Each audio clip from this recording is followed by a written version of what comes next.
चलो यार, पॉलिटी आगे करते हैं। फंडामेंटल राइट आज हमको करना था ना, तो शुरू करते हैं फंडामेंटल राइट्स।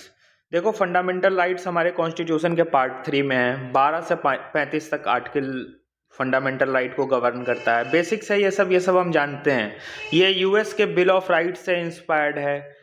कुछ राइट्स एक्सक्लूसिवली सिटीजन्स के लिए होते हैं। जिनके पास इंडियन सिटीजन है वही उन्हीं को ये राइट मिलेगा। तुमको हम सिटीजनशिप में भी याद करवाए थे, रट लो।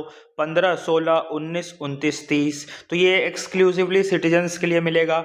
ये जस्टिसाइबल है, मतलब अगर ये हमको रिस्ट्रिक्ट होता है हमारा फंडामेंटल राइट, तो हम कोर्ट में जाकर बोल सकते हैं कि मुझे मेरा फंडामेंटल राइट नहीं मिल रहा है। तो ये जस्टिसाइबल है, कोर्ट में इन्फोर्सेबल है। ये एब्सोल्यूट नहीं है और ये परमानेंट भी नहीं है। सिर्फ एक ही राइट एब्सोल्यूट है और परमानेंट है, वो है आर्टिकल 17। ठीक है।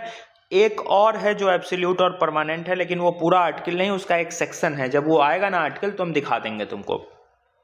तो ये आर्टिकल 17 एब्सोल्यूट राइट है। बाकी सारे पे रिजनेबल रिस्ट्रिक्शंस लगते हैं, कभी कभी रिस्ट्रिक्ट भी हो जाते हैं। तो ये परमानेंट इन नेचर नहीं है। इमरजेंसी के टाइम पे सस्पेंड किया जा सकता है। अब देखो, ड्यूरिंग नेशनल इमरजेंसी सारे राइट्स सस्पेंड हो जाएंगे एक्सेप्ट आर्टिकल 20, आर्टिकल 21। ये सस्पेंड नहीं होगा नेशनल इमरजेंसी के टाइम। ध्यान रखना, प्रीलिम्स में सवाल पूछ सकते हैं।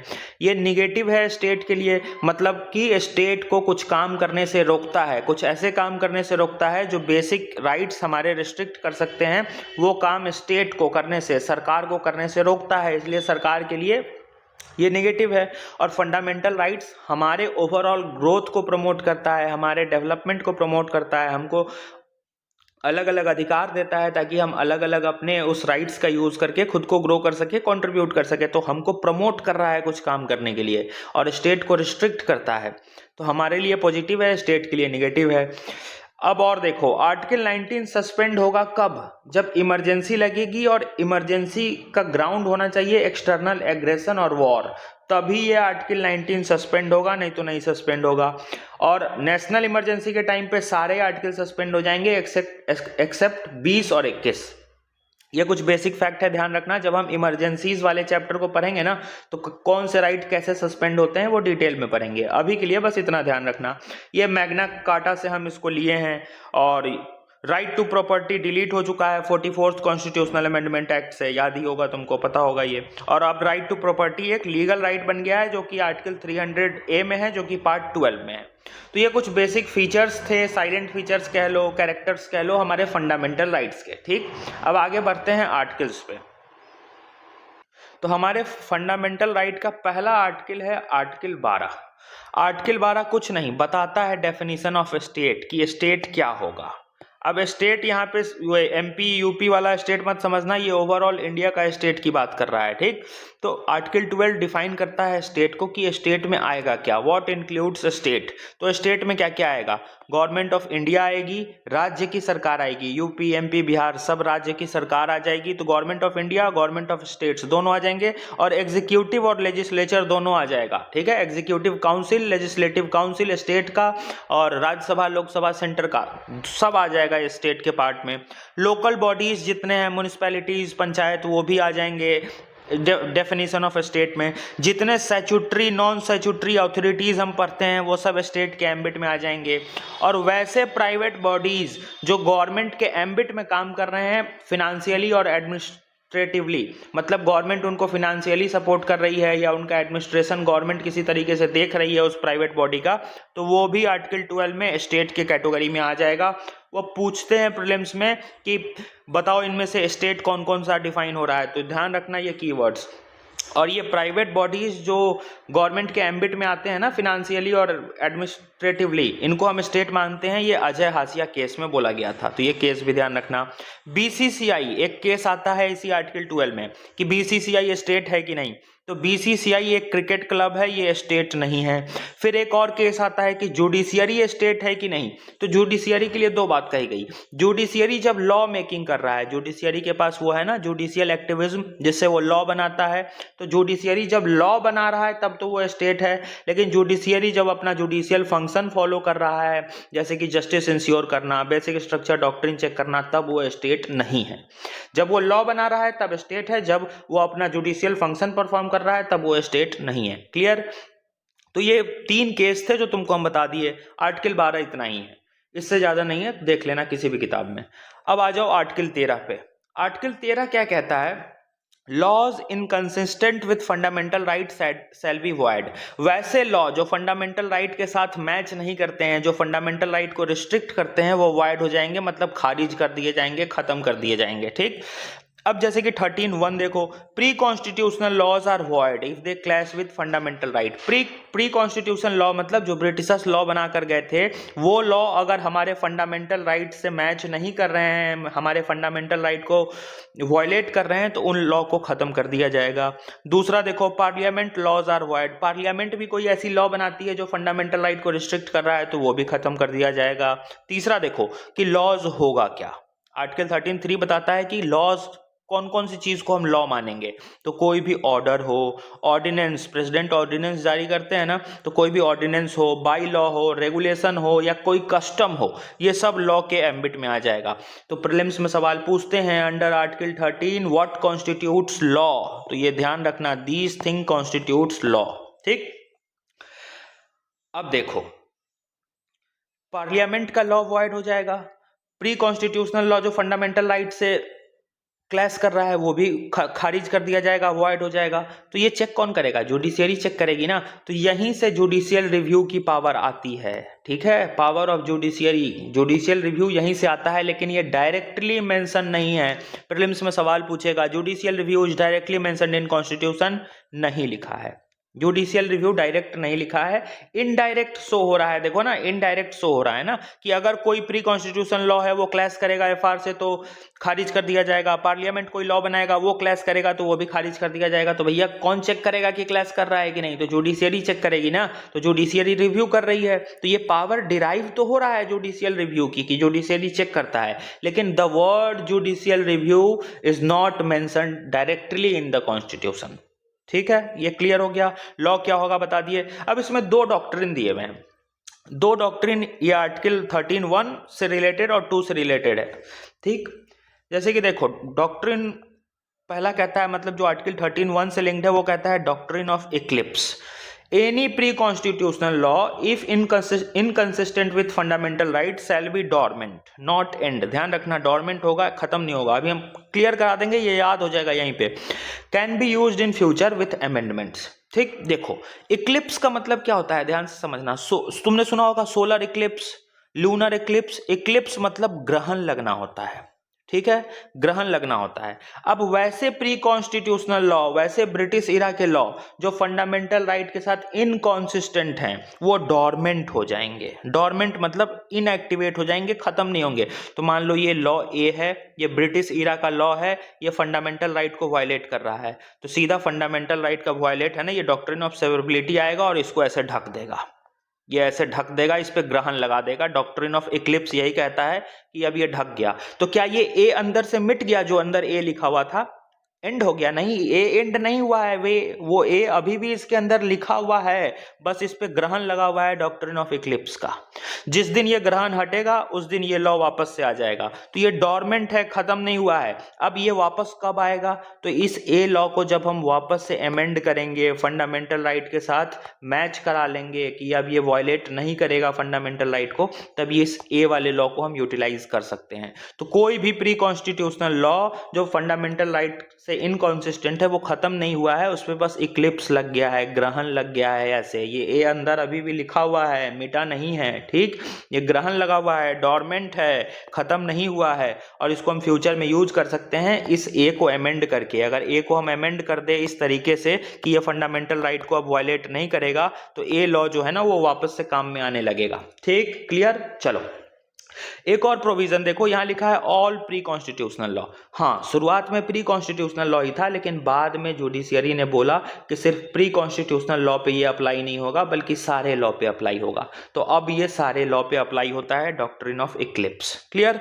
अब देखो डॉक्ट्रिन ऑफ सेवरेबिलिटी, ये क्या है? सेपरेट से वर्ड बना है सेवरेबिलिटी, सेपरेट कर देना। जैसे कि ये एक लाइन है और ये दूसरा लाइन ज्वाइन इससे कर रहा है, तो इस दोनों लाइन को सेपरेट कर दो बीच से। सेपरेट का मतलब तो यही होता है, दो लोगों ने हाथ ऐसे पकड़ा है तो उसको सेपरेट कर दो, अलग कर दो। तो इसी सेपरेट से वर्ड बना है सेवरेबिलिटी। ये क्या कहता है, part of law that is inconsistent with FR shall be void, not all law. अब जैसे कि देखो, एक ए लॉ है, ये ए लॉ में इतना बड़ा लॉ है, इस पे कुछ कुछ लिखा हुआ है ABCDEF, कुछ भी मान लो, ये पूरा एक लॉ है, ठीक, ये पूरा एक लॉ है ए नाम का। अब इसका ना आधा पार्ट ही फंडामेंटल राइट को वायलेट कर रहा है, कुछ ही क्लॉज फंडामेंटल राइट को वायलेट कर रहा है, पूरा लॉ वायलेट नहीं कर रहा है। सपोज करो ABC वायलेट कर रहा है फंडामेंटल राइट को, तो ऐसे डॉक्ट्रिन ऑफ सेवरेबिलिटी ABC को काट के हटा देगा। अब ये ABC खत्म हो गया, बचा DEFG जो था ना, ये फंडामेंटल राइट को वायलेट नहीं कर रहा है, तो ये चलता रहेगा। तो डॉक्ट्रिन ऑफ सेवरेबिलिटी यही कहता है कि कोई भी पार्ट ऑफ लॉ जो फंडामेंटल राइट से इनकंसिस्टेंट है, बस वो पार्ट को काट के हटा दो, उस पार्ट को काट के हटा दो, ABC को काट के हटा दो, पूरा लॉ खत्म करने की जरूरत नहीं है। क्लियर? चलो, अब इस आर्टिकल के कुछ एक्सेप्शंस हैं, लेकिन कहने के लिए एक्सेप्शंस हैं। जैसे कि देखो एक्सेप्शंस क्या क्या है, कोई इंस्ट्रक्शन आएगा, एग्जीक्यूटिव इंस्ट्रक्शंस, बस गाइडलाइन आ रहा है, तो वो आर्टिकल 13 के एम्बिट में नहीं आता है। आर्टिकल 13 के एम्बिट में नहीं आता है। क्यों नहीं आता है? क्योंकि ये आर्म्ड फोर्स से रिलेटेड है। आगे आर्टिकल 33 आएगा तो तुमको हम करा देंगे, याद दिला देंगे ये बात कि देखो एक्सेप्शंस में आर्टिकल 33 था, क्यों था, ठीक, क्योंकि ये आर्टिकल 33 पहले समझना होगा ना, तो आगे अभी इसी वीडियो में समझ लेंगे। तो ये भी एक्सेप्शंस हैं। पर्सनल लॉ, जैसे हिंदू लॉ, मुस्लिम लॉ चलता है ना, तो वो भी इसके एक्सेप्शंस हैं। और अगर कोई कॉन्स्टिट्यूशनल अमेंडमेंट हो रहा है तो वो भी इसका एक्सेप्शंस है। लेकिन ये सारे एक्सेप्शंस बेसिक स्ट्रक्चर डॉक्ट्रिन के सब्जेक्ट में होंगे। मतलब कोई भी ऐसा चीज जो कॉन्स्टिट्यूशन के बेसिक स्ट्रक्चर को वायलेट करेगा, उस पर जुडिशियल रिव्यू लगेगा, तो एक तरीके से ये एक्सेप्शंस ना के बराबर है, क्योंकि बेसिक स्ट्रक्चर डॉक्ट्रिन के सब्जेक्ट में आते हैं। तो कहने के लिए एक्सेप्शंस हैं, लेकिन है नहीं, ठीक। लेकिन मेरा काम था बताना, बता दिए हैं।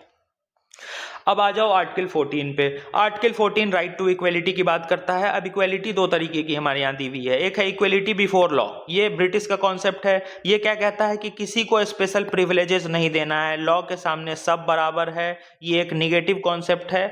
निगेटिव कॉन्सेप्ट इसलिए है कि ये सबको बराबर ट्रीट करता है, किसी को एक्स्ट्रा फेवर करने की बात ही नहीं करता है। और एक एवी डाइसी है, उन्होंने रूल ऑफ द लॉ का कॉन्सेप्ट दिया है। रूल ऑफ लॉ का कॉन्सेप्ट ये कहता है कि there is no one above law, law is the supreme, ठीक। ये आर्टिकल 14 का इक्वेलिटी बिफोर लॉ हो गया। अब इक्वल प्रोटेक्शन ऑफ लॉ देखो, ये अमेरिकन कॉन्सेप्ट है, ये पॉजिटिव कॉन्सेप्ट है। पॉजिटिव कॉन्सेप्ट इसलिए है क्योंकि हम इसमें इक्वल ट्रीटमेंट देते हैं इक्वल सर्कमस्टांसेस में। मान लो ये स्टेडियम है और ये स्टेडियम का फेंस है और यहाँ लोग मैच देख रहे हैं, एक लोग, दो लोग, तीन लोग मैच देख रहे हैं। तो एक की हाइट इतनी बड़ी है, वो आराम से देख रहा है, और दूसरे की हाइट इतनी बड़ी है तो वो भी आराम से देख रहा है, लेकिन तीसरी की हाइट कम है तो ये तो नहीं देख पा रहा है। तो ये इक्वलिटी बिफोर लॉ ये कहेगा कि नहीं, इसको कोई हेल्प नहीं करना है, इसकी हाइट छोटी थी, हम नहीं जानते हैं, मैच ये नहीं देखेगा। लेकिन इक्वल प्रोटेक्शन ऑफ लॉ ये कहता है कि इसके नीचे एक स्टूल लगा दो, स्टूल लगा देंगे तो अब इसकी हाइट भी इतनी हो गई, अब ये भी मैच देख रहा है, ये भी देख रहा है, ये भी देख रहा है। तो समझ में आया? ये रिजर्वेशन का कॉन्सेप्ट यहीं से आया है। तो रिजर्वेशन का कॉन्सेप्ट यहीं से आया है। अब इसके भी कुछ एक्सेप्शंस हैं, इक्वेलिटी बिफोर लॉ इसे बोला गया है ना, लेकिन इसके भी कुछ एक्सेप्शंस हैं। एक्सेप्शंस क्या क्या है देखो, प्रेसिडेंट और गवर्नर पहले एक्सेप्शंस आते हैं। प्रेसिडेंट और गवर्नर किसी भी कोर्ट में आंसरेबल नहीं है अगर वो अपना ड्यूटी और फंक्शन परफॉर्म कर रहे हैं तो, ठीक है।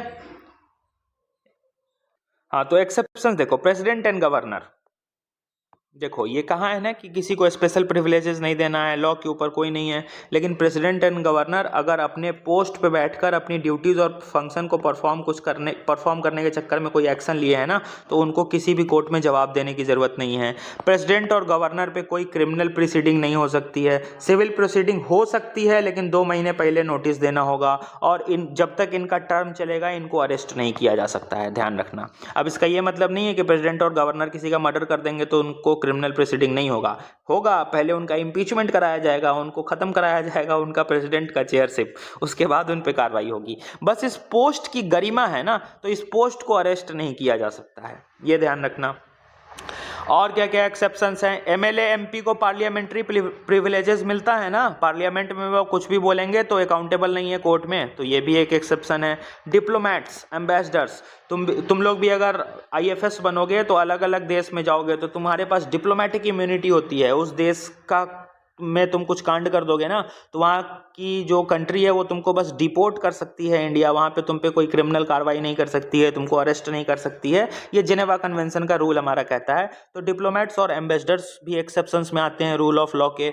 और ट्रू रिपोर्ट, कोई फेयर क्रिटिसिज्म अगर कर रहा है तो उस पर भी कोई गवर्नमेंट कार्रवाई नहीं कर सकती है, ये भी इसके एक्सेप्शन में आएगा। और आर्टिकल 31C देखो, ये आर्टिकल 31C में ये कहता है कि अगर हमको DPSP 39BC इम्प्लीमेंट करना है तो आर्टिकल 14, ये जो इक्वलिटी बिफोर लॉ है ना और इक्वल प्रोटेक्शन ऑफ लॉ है, ये बाहर चला जाएगा। आर्टिकल 39BC DPSP का है। इसको इम्प्लीमेंट करने के लिए अगर सरकार कोई काम कर रही है तो आर्टिकल 14 रिस्ट्रिक्ट हो सकता है। क्यों हो सकता है? आर्टिकल 39BC DPSP का है ना, ये तुमको हम डिटेल में कराएंगे जब DPSP कराएंगे। तो ये प्रॉपर्टी से लिंक्ड है, डिस्ट्रीब्यूशन ऑफ प्रॉपर्टी, ये इसमें मतलब डायरेक्टली प्रॉपर्टी से लिंक नहीं है। इसमें ये कहता है ये आर्टिकल कि सरकार इक्वली डिस्ट्रीब्यूट करेगी वेल्थ का, इक्वल डिस्ट्रीब्यूशन ऑफ वेल्थ से रिलेटेड ये 39BC आर्टिकल है। ठीक, अब इक्वल डिस्ट्रीब्यूशन ऑफ वेल्थ कब होगा? जब सबको हम बराबर वेल्थ बांटेंगे तब। लेकिन पूरी तरीके से तो वो इंडिया में फॉलो नहीं होता है, लेकिन सरकार करने की कोशिश करती है। जैसे कि जब भारत आजाद हुआ था ना,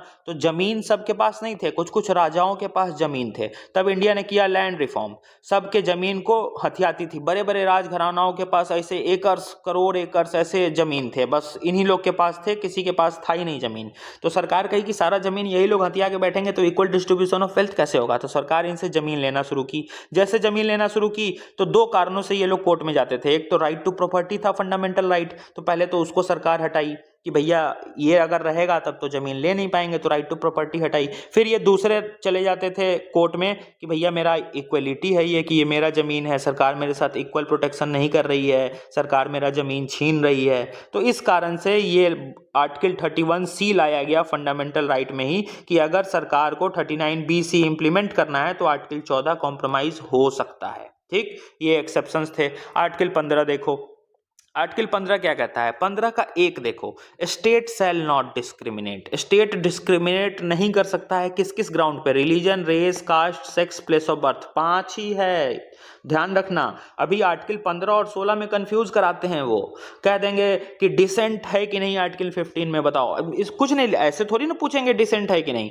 वो कहेंगे religion, race, caste, descent are criteria that state shall not discriminate in article 15। सही है कि गलत? गलत है। डिसेंट कहाँ लिखा हुआ है? डिसेंट 16 में लिखा हुआ है। ठीक, तो ध्यान रखना ये 5 ही हैं बस, यही इन्हीं 5 ग्राउंड्स पे, रुकना यार, इन्हीं 5 ग्राउंड्स पे स्टेट जो है वो ये डिस्क्रिमिनेट नहीं कर सकती है। और ये 15(1) जो है ना सिर्फ स्टेट के लिए अवेलेबल है, मतलब ओनली अगेंस्ट स्टेट, स्टेट के खिलाफ ये ओनली अवेलेबल है। ये जो हमारा फंडामेंटल राइट है ये सिर्फ स्टेट के खिलाफ अवेलेबल है, हम प्राइवेट के लिए ये राइट का इस्तेमाल नहीं कर सकते हैं। किसका? 15(1) का। 15(2) देखो, no restriction in public places, shop, restaurants etcetera, मतलब किसी को रिस्ट्रिक्ट नहीं किया जाएगा कोई पब्लिक प्लेस पे जाने से, दुकान में जाने से, रेस्टोरेंट में जाने से। और ये अवेलेबल है दोनों, स्टेट और प्राइवेट प्लेयर के लिए भी, कि ना तो स्टेट रिस्ट्रिक्ट कर सकती है ना कोई प्राइवेट इंडिविजुअल रिस्ट्रिक्ट कर सकता है। तो 15(2) दोनों के लिए है, 15(1) सिर्फ स्टेट के लिए है। ठीक, 15(3) देखो, अब 15(3) क्या कहता है? State is permitted to make special provisions. अब ये सब एक्सेप्शंस हैं, इसके कोर आर्टिकल 2 थे, ये एक्सेप्शंस हैं। 15(3) देखो, स्टेट को अलाउ कर रहा है कि आप स्पेशल प्रोविजन बना सकते हैं वुमेन और चिल्ड्रन के लिए, बनाती भी है स्टेट। 15(4) देखो, स्पेशल प्रोविजन बना सकते हैं सोशली और एजुकेशनली बैकवर्ड क्लास के लिए, बैकवर्ड क्लास के सिटीजन्स के लिए, SC ST के लिए। ये फर्स्ट कॉन्स्टिट्यूशनल अमेंडमेंट एक्ट से हम जोड़े थे, तो ये 15(4) है। 15(5) देखो, स्पेशल प्रोविजन बना सकते हैं advancement of socially and educationally backward class SC ST regarding their admission to their educational institute, मतलब एजुकेशनल इंस्टीट्यूट में एडमिशन कराने के लिए इन लोगों को हम रिजर्वेशन दे सकते हैं, स्टेट दे सकती है, ये एक्सेप्शंस हैं। ठीक, except minority institution. Minority institutions होता है ना, जैसे अलीगढ़ मुस्लिम इंस्टीट्यूशन, ये माइनॉरिटी इंस्टीट्यूशन है क्योंकि मुस्लिम हमारे इंडिया में माइनॉरिटी हैं, तो यहाँ पे रिजर्वेशन काम नहीं करेगा 15(5) के थ्रू। ठीक, और ये किससे ऐड हुआ था? 93rd कॉन्स्टिट्यूशनल अमेंडमेंट एक्ट से ऐड हुआ था। फिर 15 सब क्लॉज 6 देख लो, ये EWS को रिजर्वेशन देने की बात करता है 10%, जो 103rd कॉन्स्टिट्यूशनल अमेंडमेंट से हम लेकर आए। ठीक, तो यहाँ देखो, यहाँ क्या कह रहा है? State religion, race, caste, sex किसी के साथ डिस्क्रिमिनेशन नहीं करेगा, लेकिन यहाँ तो हो रहा है ना, कास्ट के बेसिस पे। कहाँ गया? यहाँ ये यहाँ तो कास्ट के बेसिस पे चलो नहीं हो रहा है, यहाँ रेस के बेसिस पे हो रहा है, मेल फीमेल नहीं, रेस तो वो होता है ना कलर, तो यहाँ हो रहा है, यहाँ हो रहा है SC ST का, तो ये कास्ट के बेसिस पे डिस्क्रिमिनेट तो कर रही है। तो ये सब देखो 15, 1, 2 ये आर्टिकल के कोर पिलर्स हैं, अब 3, 4, 5, 6 एक्सेप्शंस हैं, ठीक, कि क्या क्या स्टेट अलाउ कर सकती है, ये इसी फंडामेंटल राइट में लिखा है और रियल आर्टिकल ये है। तो ये पूरे प्रोविजंस हमको ध्यान में रखने चाहिए, इससे ज़्यादा नहीं है 15, ठीक। चलो 16 देखो, 16 में क्या है, तो 16 का 1 क्या कहता है, equality of opportunity for all citizens, मतलब सारे सिटीजन्स को इक्वलिटी ऑफ अपॉर्चुनिटी मिलना चाहिए, किस में, in matters of employment, employment के मैटर में, to any office under state, मतलब सरकार के ऑफिस में, पब्लिक, ये प्राइवेट की बात नहीं कर रहा है, ओनली पब्लिक, सरकारी काम के लिए ये अपॉर्चुनिटी बराबर दे रहा है। नो डिस्क्रिमिनेशन अगेंस्ट एनीवन, किसी के साथ कोई डिस्क्रिमिनेशन नहीं होगा एम्प्लॉयमेंट वाले फील्ड में, ऑन द बेसिस ऑफ, किस किस बेसिस पे, यहाँ 7 है, religion, race, caste, sex, place of birth, descent, caste, sex, caste 2 बार लिख दिए क्या, हाँ कास्ट 2 बार लिख दिए हैं, ये एक कास्ट ना काट देना, ये कास्ट नहीं एक ही कास्ट है, 6 क्राइटेरिया है इसमें, religion, race, caste, place of birth, descent, sex, ठीक। चलो आगे देखो, चलो ये देखो, ये मेरे से ना डबल बार ये राइट हो गया है, यहाँ पे लिखना हमको रेसिडेंस चाहिए था, यहाँ रेसिडेंस हो जाएगा, एड्रेस, ठीक। तो यहाँ 7 क्राइटेरिया है, religion, race, caste, place of birth, residence यहाँ लिखे हैं ना, इस रेसिडेंस को यहाँ ले आना, ठीक। Religion, race, caste, place of birth, descent, sex और एक रेसिडेंस तो लिखे हैं, मतलब वो थोड़ा सा मेरे से वो ह्यूमन एरर हो गया है, ठीक। तो तुम इग्नोर करना, एक कास्ट को काट कर एक रेसिडेंस को इधर ऐड कर लेना, कुछ गलत नहीं लिखा है इसमें, बस तुम्हें करना क्या है, एक कास्ट को काट कर इस रेसिडेंस को यहाँ कर देना है, या इसको रहने देना, मतलब जो भी कर लेना, एक कास्ट को काट कर रेसिडेंस ऐड कर लेना है, ये प्लेस ऑफ बर्थ और रेसिडेंस में हम एक ही जगह लिख दिए हैं, तो ये 7 हैं ये, ठीक। चलो और देखो आगे, फिर पार्लियामेंट, अब 16 का 3 देखो,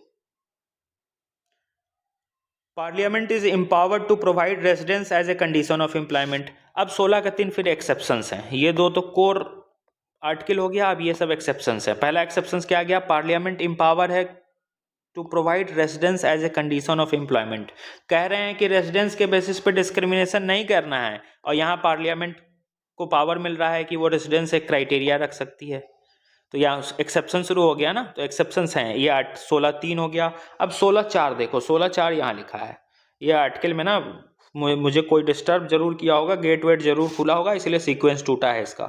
16(4) देखो, state is permitted to provide for reservation of post in favour of backward class that are not adequately represented under state service. तो स्टेट रिजर्वेशन भी दे सकती है उनको, वैसे बैकवर्ड क्लास को जो कि एडिक्वेटली, जिनका रिप्रेजेंटेशन नहीं है स्टेट के सर्विस में, और ये सारा रिजर्वेशन जो मिल रहा है ना सिर्फ पब्लिक सेक्टर जॉब में, गवर्नमेंट जॉब में मिल रहा है, प्राइवेट में नहीं। तो ये 16(4) हो गया। अब 16(4)(a) देखो, रिजर्वेशन इन प्रमोशन, प्रमोशन में भी रिजर्वेशन की बात कर रहा है, ठीक।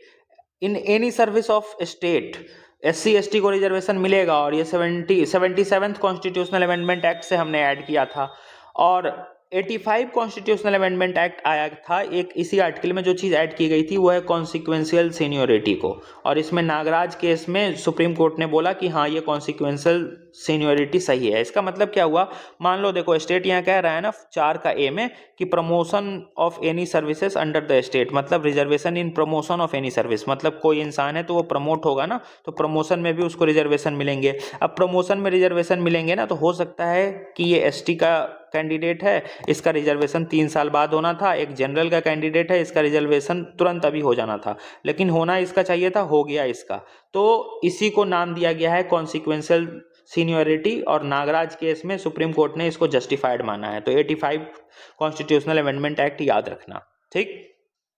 तो ये चीज़ हो गई। बस इस आर्टिकल में तुमको एक काम करना है, ये कास्ट को हटा देना है और इस रेसिडेंस को यहाँ ले आना है। चीज़ें सब लिखी हैं, गलत कुछ नहीं है, बस कास्ट हम 2 बार लिख दिए हैं और प्लेस ऑफ बर्थ और रेसिडेंस एक साथ चिपका दिए हैं। हम दोबारा भी वीडियो पॉज करके ना रीवेरीफाई भी कर लिए हैं।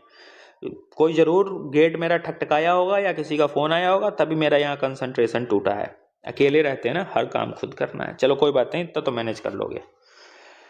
तो आर्टिकल 4 बता दिए तुमको। 4A बता दिए, अब 4B देखो। 4A बता दिए, कॉन्सिक्वेंशियल सीनियोरिटी बता दिए। 4B देखो, any unfulfilled vacancy of a previous year can be filled in successive year. अब 4B ये कहता है कि मान लो कोई सीट SC ST के लिए रिजर्व कर दी गई थी, 10 सीट रिजर्व कर दी गई थी, इसमें से 4 ही ST और SC का कैंडिडेट इस सीट को ले पाया, 6 सीट बच गई, तो ये 6 सीट ना अगले साल ऐड होके आएगी। ठीक, तो any unfulfilled vacancy of a previous year can be filed in successive year, ये 81st कॉन्स्टिट्यूशनल अमेंडमेंट एक्ट से आया था। तो आर्टिकल 4 हो गया, 16 का 4 हो गया, 16 का 4A हो गया, 4B हो गया, और 4A में कॉन्सिक्वेंशियल सीनियोरिटी करा दिए। अब 16 का 6 देखो, 16 का 5 इंपॉर्टेंट नहीं है, वो छूटा नहीं है, वो ये मत समझना कि थोड़ा सा मेरा इस आर्टिकल में कंसंट्रेशन छूटा था तो मैं उसको इग्नोर किया है, नहीं, 16 का 5 इंपॉर्टेंट नहीं है। 16 का 6 देखो, 16 का 6 भी इंपॉर्टेंट नहीं है, क्योंकि ये वही 10% EWS 103rd कॉन्स्टिट्यूशनल अमेंडमेंट देने की बात करता है। ठीक, चलो, अब एक काका कालेकर कमेटी और एक मंडल कमीशन बैठा था। काका कालेकर कमेटी पहली कमीशन थी, मंडल कमीशन दूसरी कमीशन थी, दोनों अपॉइंट किया गया था to suggest method of upliftment of socially and educationally backward class of citizens. इनको अपॉइंट इसलिए किया गया था कि आप मेथड सजेस्ट कीजिए कि सोशली और एजुकेशनली बैकवर्ड क्लासेस वाले जो सिटीजन्स हैं उनको हम अपलिफ्ट कैसे करें, ऊपर कैसे उठाए। ठीक, तो ये कमीशन याद रखना। फिर एक केस आता है इंदिरा सोहानी केस, ये इसी को मंडल केस से जानते हैं। इसमें सुप्रीम कोर्ट ने क्या क्या बोला, तो इसने OBC क्रीमी लेयर को एक्सक्लूड किया। जैसे कि OBC में क्राइटेरिया होता है ना, एक क्रीमी लेयर एक नॉन क्रीमी लेयर, तो नॉन क्रीमी लेयर वाले को रिजर्वेशन दो, इनको नहीं दो, तो ये क्रीमी लेयर वालों को एक्सक्लूड कर दिया। No reservation in promotion, reservation in promotion नहीं देने की बात की थी कि प्रमोशन में रिजर्वेशन नहीं हो। और कैरी फॉरवर्ड रूल जो है ना, शुड नॉट वायलेट 50% कोटा। अब कैरी फॉरवर्ड रूल ये वाला है, ये वाला एनी अनफुलफिल्ड वैकेंसी, जो 6 सीट बच गई थी ना, वो कैरी फॉरवर्ड हो जाती है अगले साल के लिए। तो उसी पे सुप्रीम कोर्ट ने कहा कि ये जो कैरी फॉरवर्ड रूल है ना, ये भी 50% का कोटा वायलेट नहीं करना चाहिए और रिजर्वेशन 50% से ज़्यादा का होना नहीं चाहिए, लेकिन अब ये ब्रीच हो चुका है। ठीक, एक और चीज़ की गई, परमानेंट स्टैट्यूटरी बॉडी बना दिया गया फॉर किसके लिए, OBC के लिए, और ये 102nd कॉन्स्टिट्यूशनल अमेंडमेंट एक्ट से बना था। आर्टिकल 338B में OBC के लिए एक स्टैट्यूटरी बॉडी परमानेंटली बना दी गई। तो क्लियर हो गया, इस आर्टिकल को एक बार फिर से समझा देते हैं। देखो, आर्टिकल 16 पहला ये कहता है कि इक्वलिटी ऑफ अपॉर्चुनिटी होगी सारे सिटीजन्स के लिए एम्प्लॉयमेंट के मैटर में, और ये सरकार वाली एम्प्लॉयमेंट की बात कर रहा है, गवर्नमेंट जॉब की बात कर रहा है। दूसरा क्या बोल रहा है, कोई डिस्क्रिमिनेशन नहीं किया जाएगा एम्प्लॉयमेंट में, सरकारी एम्प्लॉयमेंट में, और कंडीशन क्या क्या होगी, religion, race, caste, place of birth, resident, descent, sex, ये काट दो। ये 7 क्राइटेरिया पे ये कोई डिस्क्रिमिनेशन नहीं किया जाएगा। अब ये तो आर्टिकल हो गया, अब इसके एक्सेप्शंस देखो। 16(3) कहता है कि parliament is empowered to provide residence as a condition of employment. यहाँ कह रहे हैं रेजिडेंस पे डिस्क्रिमिनेशन नहीं होगा, और यहाँ कह रहे हैं कि सरकारी नौकरी देने में हम रेजिडेंस का क्राइटेरिया मांगते हैं ना स्टेट सर्विसेज में, कि अपना वो एड्रेस प्रूफ जमा करो, क्या बोलते हैं, आवासीय प्रमाण पत्र, एड्रेस सर्टिफिकेट जमा करो, ताकि कुछ स्टेट्स में जो स्टेट्स के लोग हैं उनको रिजर्वेशन दी जाती है। तो ये तो एक्सेप्शन हो गया कि रेजिडेंस को क्राइटेरिया मान रहा है कुछ गवर्नमेंट जॉब में। फिर अब 4 देखो, आर्टिकल 4 देखो, आर्टिकल 4 16(4) मतलब 16(4) ये कहता है कि state is permitted to provide reservation of post, मतलब कुछ पोस्ट को रिजर्व कर देगा state in favour of kin के लिए, बैकवर्ड क्लासेस, जो जिनका रिप्रेजेंटेशन सही से नहीं हुआ है। तो यहाँ कह रहे हैं कि क्लास, रेस के, कास्ट के बेसिस पे रिजर्वेशन नहीं मिलेगा, और यहाँ दे रहे हैं। तो यही है इक्वलिटी बिफोर लॉ का कॉन्सेप्ट, जो आर्टिकल 14 में तुमको हम यहाँ कराए हैं ना। एक है राइट, ये इक्वल प्रोटेक्शन ऑफ लॉ का कॉन्सेप्ट, जहाँ पे हम पॉजिटिव कॉन्सेप्ट को यूज करके ये रिजर्वेशन पॉलिसी को अलाउ किए हुए हैं। ठीक, तो यही है इक्वल प्रोटेक्शन ऑफ लॉ, कि हम स्टूल लगा दे रहे हैं जो पीछे छूट रहा है। ठीक है, तो यहाँ बैकवर्ड क्लास को भी रिजर्वेशन दे रहे हैं। ये 16 का 4 हो गया। अब 16 का 4A देखो, 4A ये कहता है कि reservation in promotion of any services under state. तो ये प्रमोशन के लिए भी रिजर्वेशन मिलेगा स्टेट में। SC ST, यहाँ भी कास्ट आ गया, तो कास्ट के बेसिस पर रिजर्वेशन ही नहीं देना है, और यहाँ तो आप दे रहे हैं। तो तो यही अपलिफ्टमेंट जो रिजर्वेशन पॉलिसी है ना, वही अफर्मेटिव एक्शंस जिसको हम बोलते हैं। और ये 77th कॉन्स्टिट्यूशनल अमेंडमेंट एक्ट से हमने इसको ऐड किया था। लेकिन इसमें फिर एक अमेंडमेंट हुआ 85 में, 85th कॉन्स्टिट्यूशनल अमेंडमेंट में, और इसमें ऐड कर दिया गया कॉन्सिक्वेंशियल सीनियोरिटी। कॉन्सिक्वेंशियल सीनियोरिटी क्या होता है तुमको हम बता चुके हैं कि होना था प्रमोशन किसी और का, लेकिन कॉन्सिक्वेंसेस ऐसे थे कि उसके बदले उसके जूनियर का हो गया, क्योंकि उसका जूनियर जो है रिजर्वेशन की कैटेगरी में आता है, SC/ST से आता है। ठीक, और जुडिशियरी ने नागराज केस में इसको ठीक भी बताया है। फिर 16(4) का बी देख लो, any unfulfilled vacancy of a previous year, कोई भी पिछले साल का वैकेंसी जो खाली छूट गया, मान लो ST के लिए 10 आई थी, 4 ही सीट अप्लाई हुआ, 6 बच गया, तो ये 6 दूसरे को नहीं दे दी जाएगी, ये 6 आगे चला जाएगा। ये कैरी फॉरवर्ड रूल यही है। नेक्स्ट ईयर ये 6 ऐड होकर आएगा, मतलब नेक्स्ट ईयर 10 और वैकेंसी होगी ST की, यहाँ थी 10 तो यहाँ भी होगी, तो 10 और ये 6 जुड़ जाएगा, तो प्लस 16 वैकेंसी अब आ जाएंगे अगले साल ST के लिए। तो इसी को कैरी फॉरवर्ड रूल कहते हैं, और ये 81st कॉन्स्टिट्यूशनल अमेंडमेंट से लाया गया। ठीक, 16 का 5 इंपॉर्टेंट नहीं है, 16 का 6 में वही EWS को 10% देना है, 103rd कॉन्स्टिट्यूशनल अमेंडमेंट एक्ट से हम लाए थे।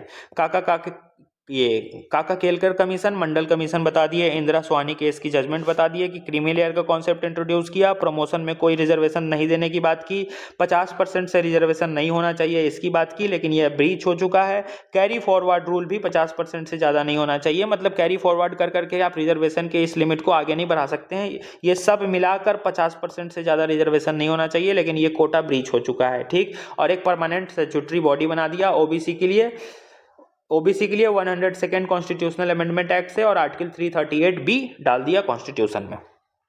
आर्टिकल 17 मेरा सबसे पसंदीदा है यार, छोटा सा आर्टिकल है, एबॉलिशन ऑफ अनटचेबिलिटी, मतलब किसी के साथ अनटचेबिलिटी प्रैक्टिस नहीं की जाएगी, और ये अवेलेबल है स्टेट्स और प्राइवेट इंडिविजुअल्स दोनों के लिए। ठीक, कोई भी, ना सरकार ना कोई प्राइवेट इंडिविजुअल, कोई भी अनटचेबिलिटी प्रैक्टिस नहीं कर सकता है, क्रिमिनल ऑफेंस है, और ये एब्सोल्यूट राइट है जो तुमको हम ऊपर बता चुके हैं, ये एब्सोल्यूट राइट है। ठीक, कभी रिस्ट्रिक्ट नहीं होगा। अब एक चीज देखना, ये सब जो पढ़े हैं ना, ये सब सिर्फ सरकारी नौकरी की बात कर रहा है, तो ये सब स्टेट के लिए अवेलेबल है, ये सारे राइट्स पब्लिक के लिए अवेलेबल हैं, पब्लिक कह लो या स्टेट के अगेंस्ट में अवेलेबल है। जो राइट स्टेट और प्राइवेट दोनों के अगेंस्ट अवेलेबल है वो लिखा है, जैसे यहाँ लिखा है, देखो। ठीक, 17 हो गया, अब 18 देखो। 18 क्या कहता है, prohibits state from conferring any title और एनीबॉडी वेदर सिटीजन और फॉरेनर्स, मतलब आप टाइटल लगा के नहीं घूम सकते हैं, ना स्टेट घुमा सकता है ना कुछ। आप टाइटल नाम के आगे जो राजा महाराजा ये सब लगा सकते हैं, लगा लेते हैं ना, उसी की बात करता है आर्टिकल 18, एबॉलिशन ऑफ ये टाइटल्स का, कि आप टाइटल्स लगाकर नहीं यूज कर सकते हैं। जैसे पहले के लोग लगाते थे ना, राजा ऐसे, कुंवर ऐसे करके, वो सब आप नहीं लगा सकते हैं। Prohibits a citizen of India from accepting any title from any foreign state, कोई भी इंडियन सिटीजन फॉरेन स्टेट से कोई टाइटल ये एक्सेप्ट नहीं कर सकता है। फॉरेनर्स होल्डिंग, अगर कोई फॉरेनर्स इंडिया में ऑफिस ऑफ प्रॉफिट होल्ड कर रहा है, मतलब इंडिया में कोई भी फॉरेनर अगर काम कर रहा है भारत सरकार के अंडर में, वो भी कोई टाइटल फॉरेन से एक्सेप्ट नहीं कर सकता है without prior consent of president. यहाँ एक्सेप्शन है, हमारा नॉर्मल सिटीजन को तो करना ही नहीं है, लेकिन जो फॉरेनर है वो कर सकता है, तब कर सकता है जब प्रेसिडेंट अप्रूवल देंगे तब। तो ये कैच ध्यान रखना, यूपीएससी फंसाते हैं यहाँ कि क्या फॉरेनर्स के लिए भी कंप्लीटली बैन है, तो नहीं, कंप्लीटली बैन नहीं है, उनको प्रेसिडेंट से कंसेंट लेना होगा। प्रेसिडेंट अगर कंसेंट दे दिए तो टाइटल उनको मिल सकता है, ले सकते हैं वो, अगर वो इंडिया में ऑफिस ऑफ प्रॉफिट सरकार के साथ काम कर रहे हैं तब। ठीक है, आगे देखो अब नो सिटीजन और foreigners holding no citizens or foreigners holding any office of profit under a state is to accept any emoluments or office from or under any foreign states without president consent। मतलब कोई भी citizen या foreigners विदेश से कोई भी office या इमॉल्वमेंट्स receive नहीं कर सकता है अनलेस एंड अनटिल प्रेसिडेंट उसको अप्रूवल ना दे। और ये सिटीजन कैसा हो, जो इंडिया में ऑफिस ऑफ प्रॉफिट भारत सरकार के अंडर होल्ड कर रहा है, वो फॉरेनर वो सिटीजन। ठीक, प्रेसिडेंट कंसेंट मैंडेटरी है, ध्यान रखना। अब इसमें कुछ एक्सेप्शंस हैं, जैसे कि मिलिट्री और एकेडमिक डिस्टिंक्शंस इसमें शामिल नहीं है। जैसे लोग डॉक्टर लगाते हैं ना, कैप्टन ब्रिगेडियर लगाते हैं ना, तो वो सब इसमें शामिल नहीं है। नेशनल अवार्ड जो मिलता है जैसे भारत रत्न, वो भी इसमें शामिल नहीं है। बालाजी केस में सुप्रीम कोर्ट ने अपहेल्ड किया है कि नेशनल अवार्ड इसमें शामिल नहीं होगा, ये इस आर्टिकल 18 के एक्सेप्ट मतलब रिस्ट्रिक्शन में। ठीक, आर्टिकल 19 देखो, अब आर्टिकल 19 बात करता है राइट टू फ्रीडम की। इसमें 6 तरीके के राइट हैं, थे तो 7 लेकिन अब 6 ही हैं। राइट टू प्रॉपर्टी डिलीट हो गया, तो कौन कौन से 6 हैं? स्पीच एंड एक्सप्रेशन की आज़ादी, पीसफुल असेंबली विदाउट आर्म्स की आज़ादी, एसोसिएशन बना सकते हैं, कोऑपरेटिव सोसाइटी बना सकते हैं। Cooperative society 97 constitutional amendment act से ऐड किया गया था। फ्रीडम ऑफ ट्रेड और बिजनेस हम कर सकते हैं, किसी भी पार्ट ऑफ इंडिया में रिसाइड कर सकते हैं, सेटल कर सकते हैं। सिर्फ इंडिया में, यहाँ फंसा देंगे एनी पार्ट ऑफ वर्ल्ड, नहीं। आर्टिकल 19 सिर्फ इंडिया में रिसाइड और सेटल करने का अधिकार दे रहा है और फ्रीली मूव करने का भी अधिकार दे रहा है टेरिटरी ऑफ इंडिया में, ठीक। तो ये 6 तरीके के फ्रीडम्स हमको मिले हुए हैं। ये मल्टीपल टाइम इसके सारे डायमेंशंस हम करंट अफेयर में डिस्कस किए हुए हैं ना, और इसके सारे असेसमेंट्स हम डिस्कस किए हुए हैं। इस पर रीजनेबल रिस्ट्रिक्शंस लगता है 19 सब क्लॉज 2 से। कौन कौन से रीजनेबल रिस्ट्रिक्शंस हैं, कौन कौन से की चीज़ की बात आएगी तब ये राइट रिस्ट्रिक्ट हो जाएंगे, तो वो देखो। Sovereignty and integrity of India, security of state, friendly relation अगर कॉम्प्रोमाइज हो रहा है किसी फॉरेन स्टेट के साथ तब रिस्ट्रिक्ट हो जाएगा। Public order, decency, morality, defamation, contempt of court और इंसाइटमेंट टू एन ऑफेंस, ये सब रीजनेबल रिस्ट्रिक्शन के क्राइटेरिया हैं। और इस आधार पे आपका आर्टिकल 19 में ये जो 6 फ्रीडम है ये रिस्ट्रिक्ट हो सकते हैं, ठीक।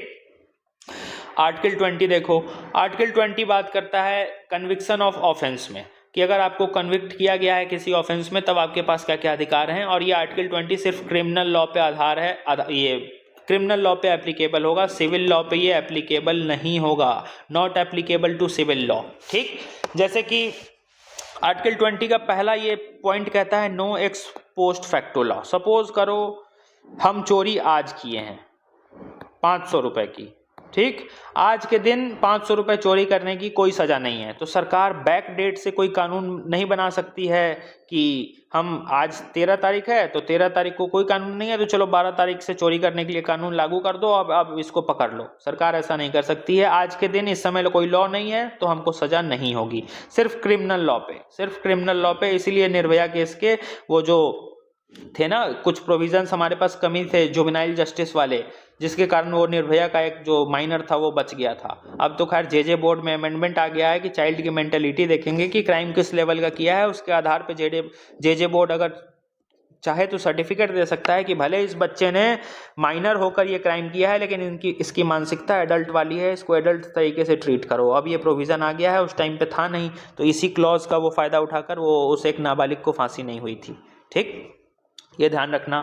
तो ये सीधी सी बात ये कहता है कि पुराने डेट से लॉ बनाकर किसी भी आप आदमी को क्रिमिनल लॉ में ट्रायल नहीं करा सकते हैं, लेकिन सिविल लॉ में लग सकता है। जैसे कि सरकार टैक्स पेनल्टी बैक डेट से इम्प्लीमेंट कर सकती है, ठीक। तो सिविल लॉ में ये लॉ अप्लाई नहीं होगा, ध्यान रखना।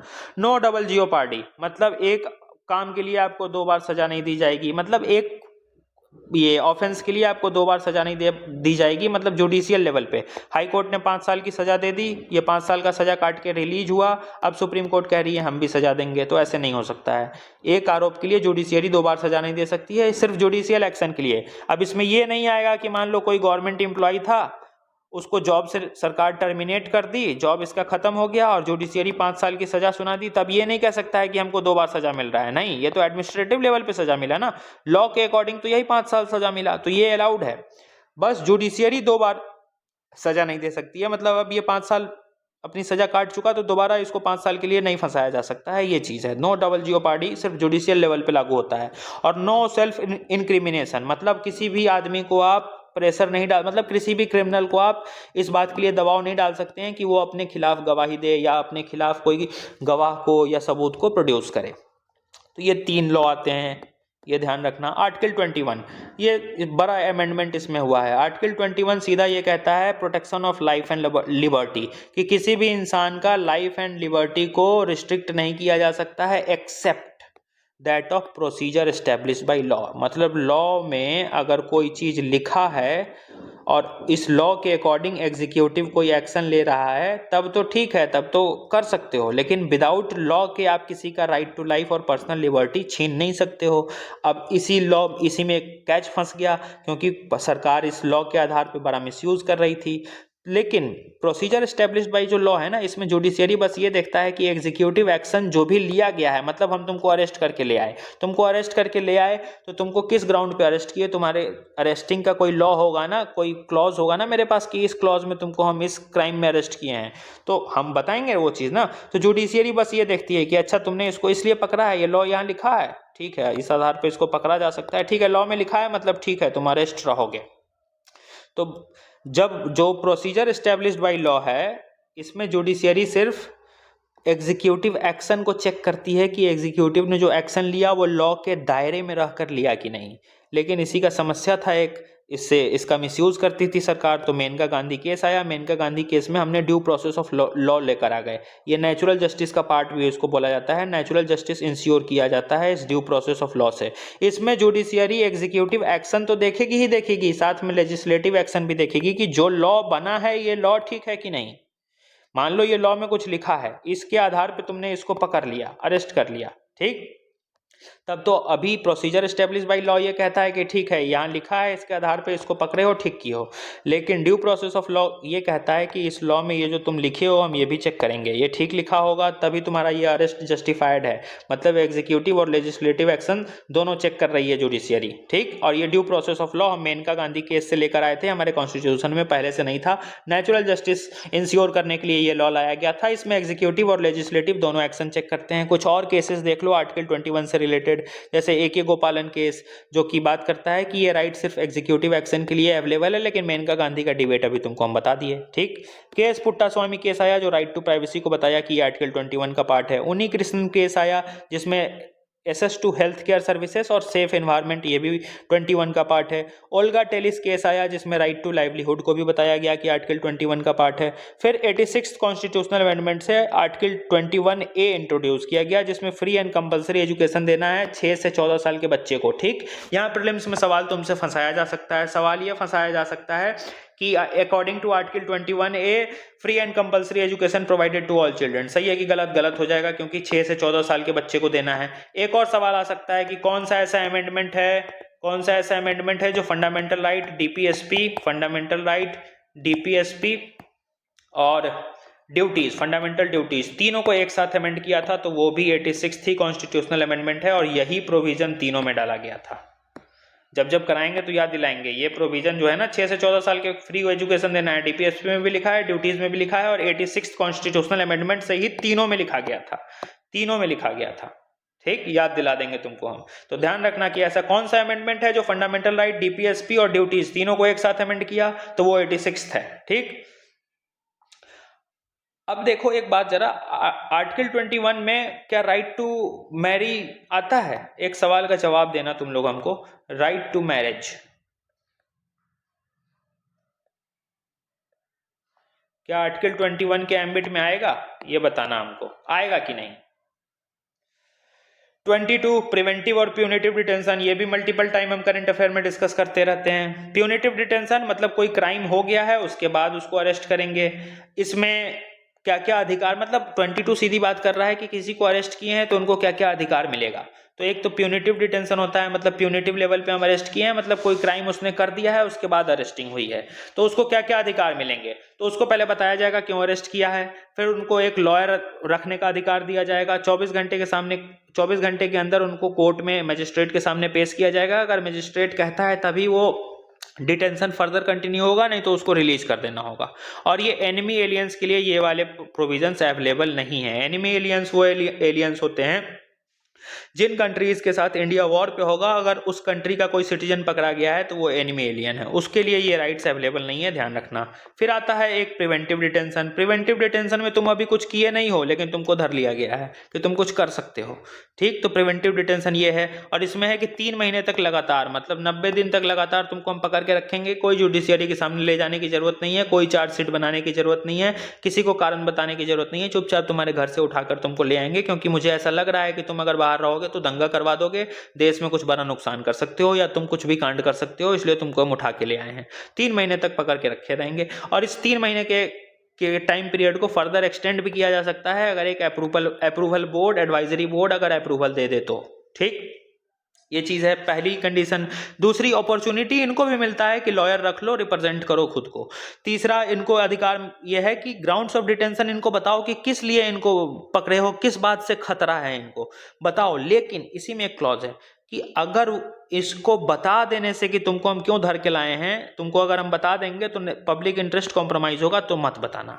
Grounds of detention to be communicated unless it's against public interest, तभी तक बताना जरूरी है जब तक पब्लिक इंटरेस्ट कॉम्प्रोमाइज ना हो। अगर उसको बता देने से कि तुमको हम क्यों पकड़े हैं, पब्लिक इंटरेस्ट कॉम्प्रोमाइज हो रहा है, तो मत बताओ, इसलिए सरकार नहीं बताती है। पार्लियामेंट के पास पावर है इस प्रिवेंटिव डिटेंशन में कि वो अलग अलग लॉ में इस डिटेंशन के पीरियड को बढ़ा सकती है। जैसे 3 महीना यहाँ लिखा है ना, 90 दिन, लेकिन यूएपीए में अभी कराए हैं अनलॉफुल एक्टिविटीज प्रिवेंशन एक्ट, इसमें सरकार 180 दिन के लिए उठाती है। तो पार्लियामेंट के पास यहाँ पावर है कि 3 महीने से ज़्यादा के लिए किसी किसी लॉ में आप डिटेन कर सकते हैं।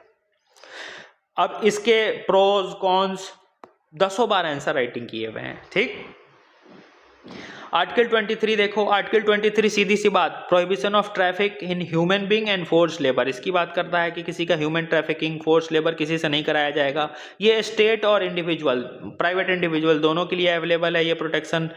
अब ये एक्सेप्शंस देखो, एक्सेप्शंस क्या क्या है इसमें कि state can impose compulsory service for public purpose, state impose कर सकता है कुछ पब्लिक सर्विस के लिए, मतलब कंपलसरी सर्विस पब्लिक पर्पस के लिए। मान लो सारे साइंटिस्ट को सरकार कहेगी कि ब्रह्मोस बनाओ, तुम भी ब्रह्मोस बनाओ, तुम भी ब्रह्मोस बनाओ, तब साइंटिस्ट ये नहीं कह सकते हैं कि मेरे साथ फोर्स लेबर कराया जा रहा है, हमसे जबरदस्ती ब्रह्मोस बनाया जा रहा है। नहीं, ये नेशनल इंटरेस्ट की बात है भैया, तुमको बनाना होगा।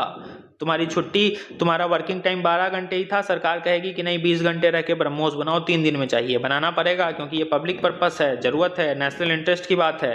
हो सकता है सरकार हम लोगों को कहे चलो बंदूक लेके सेना पे, मना नहीं कर सकते हैं, ये एक्सेप्शंस है, यहाँ जाना होगा, राष्ट्रहित की बात है, ठीक। चलो आर्टिकल 24 देखो, ये prohibition of employment of children in factories की बात करता है कि चिल्ड्रन को आप फैक्ट्रीज, हार्मफुल इंडस्ट्रीज में काम पे नहीं लगा सकते हैं। ये इसका एक प्रोविजन एब्सोल्यूट है, क्या है, below 14 years in hazardous activities, किसी भी बच्चे को जो 14 साल से कम है उसको हम हजार्डस एक्टिविटीज में इन्वॉल्व नहीं करा सकते हैं, ये भी एक राइट एब्सोल्यूट है। कभी भी सरकार ये नहीं कहेगी कि 10 साल का बच्चा जाओ हार्मफुल फैक्ट्रीज में काम करो, ठीक। Not in harmless work, harmless work में 14 साल के ऊपर के बच्चे अलाउड होते हैं, इवन आजकल तो कम उम्र के बच्चे भी टीवी वगैरह में काम कर रहे हैं, तो वो हार्मलेस वर्क है, वो अलाउड है।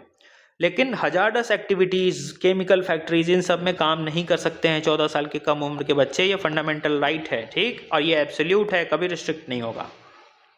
अब अलग अलग लॉ पास हुआ है, जैसे कि child and adolescent labour prohibition and regulation act 1986 में आया था। 2006 में गवर्नमेंट ने बैन कर दिया कि जो छोटे छोटे बच्चे को हम डोमेस्टिक सर्वेंट रख लेते हैं ना, आप वो भी नहीं रख सकते हैं, क्रिमिनल ऑफेंस है, ठीक। आर्टिकल 25 देखो, 25 सीधी सी बात आपकी कोइंसाइंस की बात कर रहा है, आपके फ्री प्रोफेशन और प्रैक्टिस की बात कर रहा है कि आप अपने धर्म को लेकर फ्रीली अपना आस्था रख सकते हैं, उसको प्रोफेशन कर सकते हैं, प्रैक्टिस कर सकते हैं और अपने रिलीजन को प्रोपगेट कर सकते हैं। इसमें बिलीफ और प्रैक्टिसेस दोनों शामिल है। एग्जाम्पल देखो, जो सिख का प्रोफेशन है ना कि वो कृपान कैरी करते हैं, पग पहनते हैं, तो ये उनको अलाउड है। अब एक टर्म है आर्टिकल 25 में हिंदूज, हिंदूज में सिर्फ हिंदू नहीं आएंगे, हिंदू भी आएंगे, सिख भी आएंगे, जैन भी आएंगे, बुद्धिस्ट भी आएंगे, ये ध्यान रखना। पूछ सकते हैं कि व्हाट कंसिस्ट ऑफ हिंदू, तो ये 4 धर्म आएंगे हिंदू में। हिंदू में तो हिंदू आएगा ही, सिख भी आएगा, जैन भी आएगा, बुद्धिज्म भी आएगा, ये सब हिंदू हैं, ध्यान रखना। ये आर्टिकल 25 के डेफिनेशन में हिंदू को एक्सप्लेन किया गया है। और देखो आर्टिकल 25 क्या एब्सोल्यूट है, तो एब्सोल्यूट नहीं है, रीजनेबल रिस्ट्रिक्शंस यहाँ भी लगते हैं, पब्लिक ऑर्डर, मॉरलिटी, हेल्थ के आधार पे, या फिर कोई भी इसका प्रोविजन अगर फंडामेंटल राइट को ये रिस्ट्रिक्ट कर रहा है तो रीजनेबल रिस्ट्रिक्शंस लग जाएगा, ठीक। 26 देखो, 26 बात कर रहा है कि आप रिलीजियस अफेयर्स मैनेज कर सकते हैं, जैसे कि हमें पावर है कि मतलब अधिकार है कि हम एस्टेब्लिश कर सकते हैं कोई भी इंस्टीट्यूशन रिलीजियस पर्पस के लिए, मंदिर मस्जिद बना सकते हैं। Right to manage its own affair, इसके सारे अफेयर्स को हम खुद से मैनेज कर सकते हैं। प्रॉपर्टी खरीद सकते हैं रिलीजियस कामों के लिए, वक्फ, वक्फ क्या था, रिलीजियस मुस्लिम प्रॉपर्टी ही तो था, मतलब है। इसी को लेकर तो करंट अफेयर में कितने डायमेंशंस हम डिस्कस किए हैं, तो ये यहीं से अधिकार है, ठीक। और इन प्रॉपर्टी का एडमिनिस्ट्रेशन भी हम खुद कर सकते हैं, लेकिन इसमें भी रीजनेबल रिस्ट्रिक्शन है। इसमें 3 ही रीजनेबल रिस्ट्रिक्शन है, ध्यान रखना, पब्लिक ऑर्डर, मॉरलिटी और हेल्थ, 3 ही है, but not to other provision relating to FR। जो बाकी के FR के प्रोविजन हैं वो इसके रीजनेबल रिस्ट्रिक्शंस में नहीं आते हैं, लेकिन इसके में आते हैं, ठीक, ये एक्सेप्शंस ध्यान रखना। 26 हो गए। अब 27 देखो, freedom of taxation. Freedom of taxation for promotion of religion, मतलब रिलीजन को प्रमोट करने के लिए टैक्स लगाया जा सकता है, लेकिन स्टेट टैक्स का पैसा किसी एक धर्म को प्रमोट करने के लिए इस्तेमाल नहीं कर सकती है। अगर करना है तो सबको प्रमोट करने के लिए इस्तेमाल करो। क्या स्टेट टैक्स का पैसा इस्तेमाल कर सकती है टू प्रमोट रिलीजियस एक्टिविटी या रिलीजन? तो यस, कर सकती है। तभी कर सकती है जब सबको वो करे, हिंदू को भी करे, मुस्लिम को भी करे, सबको करे, तब तो अलाउड है। लेकिन सिर्फ मुस्लिम या सिर्फ हिंदू को कर रही है तब नहीं अलाउड है। ठीक, तो ये ध्यान रखना। फिर only prohibits levy of taxes not the fee. एक सेकेंड रुकना। चलो, अच्छा ये पॉइंट देखना कि सिर्फ प्रोहिबिशन ऑफ ये लेवी ऑफ टैक्सेस प्रोहिबिटेड है, फीस प्रोहिबिटेड नहीं है, फीस अलाउड है। फीस यूज किया जा सकता है सेकुलर स्ट्रक्चर मेंटेन करने के लिए। ठीक, ये प्रमोशन ऑफ रिलीजन में ध्यान रखना कि सिर्फ प्रोहिबिशन है लेवी ऑफ टैक्सेस पे, फीस पे कोई रिस्ट्रिक्शंस नहीं है, फीस अलाउड है, ध्यान रखना। ठीक है, यहाँ फंसना मत। आगे देखो, आर्टिकल 28 देखो। आर्टिकल 28 क्या कहता है? Freedom for attending religious instructions, कि आपको आज़ादी मिलेगी कि आप रिलीजियस इंस्ट्रक्शंस को अटेंड कर सकते हैं, या फिर आप रिलीजियस इंस्ट्रक्शंस दिवा भी सकते हैं। कौन से इंस्टीट्यूट में? वैसे इंस्टीट्यूट में जो कि पूरी तरीके से स्टेट मैनेज कर रहा है। यहाँ पे क्या होगा? रिलीजियस इंस्ट्रक्शन प्रोहिबिटेड होगा। वैसा इंस्टीट्यूट जो स्टेट और किसी न किसी ट्रस्ट के बीच में है, एडमिनिस्टर स्टेट कर रहा है लेकिन एस्टेब्लिश किसी न किसी ट्रस्ट ने उसका किया है, तो वहाँ पे रिलीजियस इंस्ट्रक्शंस अलाउड होंगे। या फिर रिकॉग्निशन स्टेट से मिल रहा है, स्टेट से एड मिल रहा है, तो यहाँ वॉलेंट्री बेसिस पे अलाउड होंगे। ये 3 क्राइटेरिया ध्यान रखना कि किस किस एजुकेशनल इंस्टीट्यूट में रिलीजियस इंस्ट्रक्शंस दिया जा सकता है। ठीक, आगे देखो, आर्टिकल 29 देखो। ये माइनॉरिटीज़ के इंटरेस्ट की बात करता है, और ये इसमें बोथ माइनॉरिटी की बात कर रहा है, लेकिन इसमें माइनॉरिटी और मेजॉरिटी दोनों आते हैं। जैसे कि देखो, any section of citizen has right to conserve its language. किसी भी सिटीजन्स को, किसी भी ग्रुप ऑफ सिटीजन्स को अधिकार है कि लैंग्वेज अपना बचा सकते हैं, स्क्रिप्ट बचा सकते हैं, कल्चर बचा सकते हैं। Cannot deny admission to educational institute based on the community he she belongs. कोई भी एजुकेशनल इंस्टीट्यूट कम्युनिटी के बेसिस पे उनको एडमिशन देने से डिनाई नहीं कर सकता है, ये आर्टिकल 29 कहता है। अब 30 देखो, 30 क्या कहता है? ये भी राइट्स ऑफ माइनॉरिटी है to establish and administer educational institute, कि वो एस्टैब्लिश कर सकते हैं और एजुकेशनल इंस्टीट्यूट को रन कर सकते हैं। ये सिर्फ माइनॉरिटी के लिए है। रिलीजियस और लिंग्विस्टिक दोनों माइनॉरिटी इसमें शामिल हैं। माइनॉरिटी कॉन्स्टिट्यूशन में डिफाइंड नहीं है। Institution seeks aid and recognition from state, एक ऐसा इंस्टीट्यूशन हो सकता है। दूसरा कैसा इंस्टीट्यूशन हो सकता है? Institution seeks only recognition not aid. Aid मतलब मदद मिल रहा है, इसमें मदद नहीं मिल रहा है। और एक तीसरा हो सकता है इंस्टीट्यूशन कि ना ही उसको एड मिल रहा है, ना ही स्टेट से रिकॉग्निशन मिल रहा है, वो मतलब वो पूरी तरीके से इंडिपेंडेंट है। तो इस दोनों में ये जो जिसमें स्टेट का या तो एड मिले या रिकॉग्निशन स्टेट दे रहा हो, तो इसमें रेगुलेटरी पावर स्टेट के पास होते हैं। लेकिन जिस वाले इंस्टीट्यूट से स्टेट का कोई लेना देना नहीं है, उसमें फ्री हैं वो माइनॉरिटीज़ वाले कम्युनिटी कि वो अपने तरीके से एडमिनिस्टर उसको कर सकते हैं। ये 30 कहता है।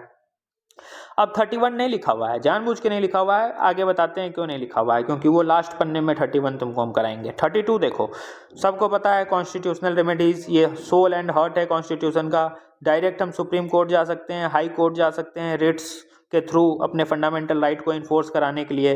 Parliament can empower any other courts to issue direction. Parliament अगर चाहे तो लॉ बनाकर किसी भी कोर्ट को पावर दे सकती है कि वो डायरेक्शन इशू करे रिगार्डिंग रिट्स। ठीक, अभी हाई कोर्ट और सुप्रीम कोर्ट के पास है। Can be suspended during national emergency, suspend किया जा सकता है इसको नेशनल इमरजेंसी के टाइम पे। और ये बेसिक स्ट्रक्चर डॉक्ट्रिन का पार्ट भी है। अब कौन कौन से रिट्स होते हैं ये भी आगे के पन्ने में लिखा है। अब आर्टिकल 33 देखो, 33 क्या कहता है? Empower the parliament to restrict और abrogate the fundamental rights of the member of the armed forces, paramilitary forces, police, intelligence and analogous forces। मान लो ये जितने फोर्सेस वाले हैं ये कहेंगे कि सरकार हमसे 24 घंटा काम करवाती है, सरकार सियाचिन ग्लेशियर पे मेरा पोस्टिंग कर देती है, मेरा हेल्थ ख़राब हो रहा है, मेरा 21 वायलेट हो रहा है, तो काम चलेगा? नहीं चलेगा। इसलिए आर्टिकल 33 कहता है कि पार्लियामेंट आपका फंडामेंटल राइट इन सर्विसेज वालों का रिस्ट्रिक्ट कर सकती है। और एक चीज़ दिखाते हैं तुमको, जो बोले थे याद दिलाएंगे। याद दिलाएंगे, कहाँ गया, एक सेकेंड, ये आर्टिकल 13, ये एक्सेप्शंस दिखा 33 फोर्सेस वालों को रिस्ट्रिक्ट कर रही है ना फंडामेंटल राइट से, जो बोले थे याद दिलाएंगे। आर्टिकल 33 दिख गया। अब आ जाओ आर्टिकल 33, आर्टिकल 33 कंप्लीट, इसमें इतना ही चीज़ लिखा है। अब आ जाओ आर्टिकल 34 पे। 34 भी बड़ा छोटा है, कुछ खास इसमें है नहीं। Restriction of fundamental right when martial law is in force in any area या फिर with in the territory of India. मतलब किसी भी एरिया जो कि इंडिया के टेरिटरी में आता है, वहां अगर मार्शल लॉ लगा हुआ है तो फंडामेंटल राइट रिस्ट्रिक्ट हो जाएगा, ये 34 कहता है। मार्शल लॉ कॉन्स्टिट्यूशन में डिफाइन नहीं है, ध्यान रखना। मतलब मिलिट्री लॉ, अगर मिलिट्री रूल, आसपा, arm force special protection act होता है ना, वो लागू हो जाता है, तब वहां का फंडामेंटल राइट सस्पेंड हो जाता है। लेकिन एक राइट सस्पेंड नहीं होता है, हीबस कॉर्पस का। जिसको अरेस्ट किया हो 24 घंटा के सामने पेश तो करना ही होगा। तो हीबस कॉर्पस मार्शल लॉ में सस्पेंड नहीं होता है। ये लिखना हमसे छूट गया है, लेकिन बोल दिए हैं, नोट कर लेना, यहाँ जगह है ना, यहाँ लिख लेना, हीबस कॉर्पस सस्पेंड नहीं होगा। हीबस कॉर्पस क्या है, आगे करा रहे हैं। लास्ट देखो 35, effect to certain specified FR shall vest only in parliament. FR के साथ चेंज अमेंडमेंट कौन कर सकता है, सिर्फ पार्लियामेंट कर सकता है, स्टेट लेजिस्लेचर नहीं कर सकता है। और पार्लियामेंट भी करेगा तो subject to basic structure doctrine करेगा। ठीक, चलो आगे देखो। अब कुछ रिट्स के रिगार्डिंग बात देखो। हाई कोर्ट्स का रिट्स जुरिडिक्शन ज़्यादा है, सुप्रीम कोर्ट्स का कम है। क्यों? क्योंकि सुप्रीम कोर्ट आर्टिकल 32 से रिट्स जुरिडिक्शन अपना वो करता है। सुप्रीम कोर्ट का जो रिट्स जुरिडिक्शन वाला पावर है वो आर्टिकल 32 से निकलता है, और आर्टिकल 32 अपने आप फंडामेंटल राइट है। तो सुप्रीम कोर्ट रिफ्यूज नहीं कर सकता है कि हम आपका रिट नहीं सुनेंगे, क्योंकि आर्टिकल 32 अपने आप में फंडामेंटल राइट है, और सुप्रीम कोर्ट आर्टिकल 32 का ही यूज़ करके रिट्स इशू कर रहा है। इसलिए सुप्रीम कोर्ट रिफ्यूज़ नहीं कर सकता है कि हम आपका ये अपील खारिज करते हैं, इसको सुनना ही सुनना है। लेकिन हाई कोर्ट 226 के लिए, 226 के थ्रू ये रिट जुरिडिक्शन को सुनता है फंडामेंटल राइट के लिए, और ये दूसरे पर्पसेस के लिए भी रिट जारी कर सकता है, क्योंकि आर्टिकल 226 तो फंडामेंटल राइट है नहीं, आर्टिकल 32 है ना फंडामेंटल राइट। इसलिए सुप्रीम कोर्ट सिर्फ फंडामेंटल राइट के लिए रिट इशू कर सकता है, ध्यान रखना। सुप्रीम कोर्ट सिर्फ फंडामेंटल राइट के लिए रिट इशू कर सकता है, बिकॉज 32 इज फंडामेंटल राइट अपने आप में है। लेकिन आर्टिकल 226 तो फंडामेंटल राइट है ही नहीं, तो हाई कोर्ट फंडामेंटल राइट के लिए भी इशू कर सकता है, अदर पर्पसेस के लिए भी कर सकता है। ठीक, और जो भी हाई कोर्ट के जुरिडिक्शन में रहेगा उसी जुरिडिक्शन वाले एरिया में करेगा। और आर्टिकल 226 जो है वो हाई कोर्ट का डिस्क्रिशनरी है, मतलब वो कहेगा कि नहीं, हमको मन नहीं है, तुम्हारा रेट हम नहीं सुनेंगे, रिजेक्ट करते हैं। वो रिजेक्ट भी कर सकता है, क्योंकि 226 फंडामेंटल राइट थोड़ी है, लेकिन आर्टिकल 32 तो फंडामेंटल राइट है, सुप्रीम कोर्ट को सुनना ही सुनना होगा। ठीक, तो इस केस में हाई कोर्ट को थोड़ी सी ऑटोनॉमी ज़्यादा रहती है, इसलिए हाई कोर्ट का वाइडर रेट जुरिडिक्शन होता है सुप्रीम कोर्ट से।